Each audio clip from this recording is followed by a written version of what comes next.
പിന്നെ ഞാൻ എപ്പോഴും ശ്രദ്ധിച്ചിട്ടുണ്ട് ഈ സിംഗേഴ്സിന് എല്ലാവർക്കും നന്നായിട്ട് ചിരിക്കാൻ പറ്റുന്നുണ്ടല്ലോ നിങ്ങളുടെ പാട്ടുകളുടെ ഇടയിൽ ആ ഒരു ചിരി അങ്ങോട്ട് പോകുമ്പോൾ നന്നായി ചിരിക്കാൻ പറ്റുന്നുണ്ട്. ഞാൻ സിത്താര ചേച്ചിയുടെ ചിരിക്ക് ഒത്തിരി ഫാൻ ഫോളോവേഴ്സ് ഉണ്ട് അല്ലേ?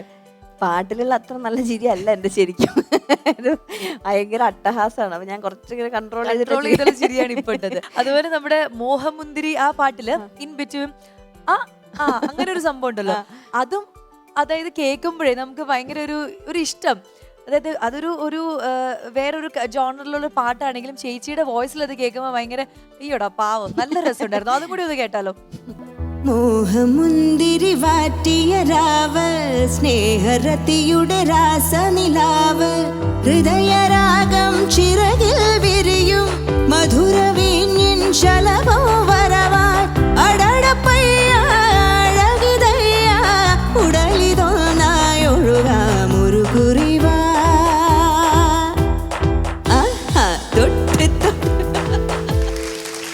ആക്ച്വലി ഇതൊക്കെ ഈ പാട്ടൊക്കെ കോമ്പോസിഷന്റെ ഗുണങ്ങളാണ്. നമുക്ക് പോയി നിങ്ങൾ അഭിനയിക്കുന്ന മാതിരി തന്നെ നമുക്ക് ഇതൊരു വോക്കൽ ആക്ടിങ് അല്ലേ. അപ്പം ആ സമയത്ത് അവര് ഇത് കൊറേ ടേക്ക് എടുത്തു വരാൻ ഒറ്റ പ്രാവശ്യം എടുത്തു. അതെന്താ വെച്ചാൽ അത് ഞാൻ തന്നെ എന്റെ ട്രാക്ക് പാടിയിട്ടുണ്ടായിരുന്നു. അപ്പൊ അത് പാടുന്ന സമയത്ത് ഇങ്ങനെ കണ്ണടച്ചിട്ട് ഒറ്റ തവണ പാടിയത് അത് അങ്ങനെ വെച്ചു. അതങ്ങനെ തന്നെ വെച്ചു. ഈ പാട്ടുകാരി മാത്രമല്ല ഒരു ഡാൻസറും കൂടിയാണ്.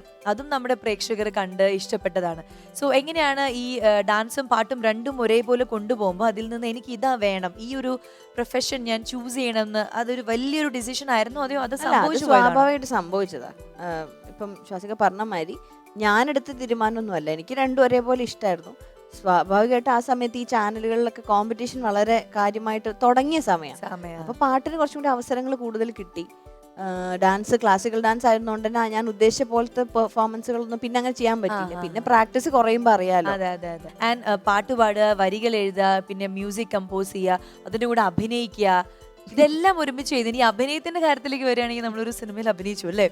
അഡ്വക്കേറ്റ് പേരെന്തായിരുന്നു? അഡ്വക്കേറ്റ് അമ്മേ ജഡ്ജായിരുന്നു പേര്. ജഡ്ജായിരുന്നു. അതെ, ഒരിക്കലും പ്രതീക്ഷിച്ചില്ല.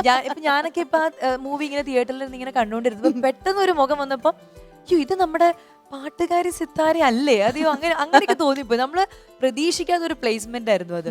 അതെങ്ങനെയാണ് ആ ഒരു വഴി? അത് രമേശ് ചേട്ടൻ വളരെ അടുത്ത കുടുംബ സുഹൃത്ത്, ഏട്ടനെ പോലെയുള്ള ആളാ. അപ്പൊ രമേശ് ചേട്ടൻ വിളിച്ചിട്ട് ഇങ്ങനത്തെ ഒരു കാര്യം പറയണേ, ഇതിലിങ്ങനെ ചെയ്യാനുണ്ട് എന്നൊക്കെ. ഞാനാണെങ്കിൽ മമ്മൂക്കയുടെ ഭയങ്കര ഫാനാ.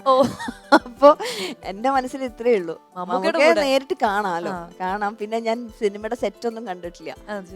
അത് വേറെ തന്നെ ഒരു അന്തരീക്ഷല്ലേ. അപ്പം ഈ അതെന്താന്നൊക്കെ അറിയാനുള്ള കൗതുകം. അതാകുമ്പോ നമ്മുടെ സ്വന്തം വീട് പോലത്തെ ഒരു സ്ഥലമാകുമ്പോ സ്വാതന്ത്ര്യത്തോടെ പോയി അങ്ങനെ പോയതാണ്. അപ്പൊ എന്തായാലും ചേച്ചിക്ക് ഒരു പുതിയ എക്സ്പീരിയൻസ് ആയിരുന്നു അല്ലെ, അഭിനയവും അവിടുത്തെ സെറ്റും എല്ലാം. ഇനിയും നമ്മൾ കൂടുതൽ കഥാപാത്രങ്ങൾ പ്രതീക്ഷിക്കുന്നു.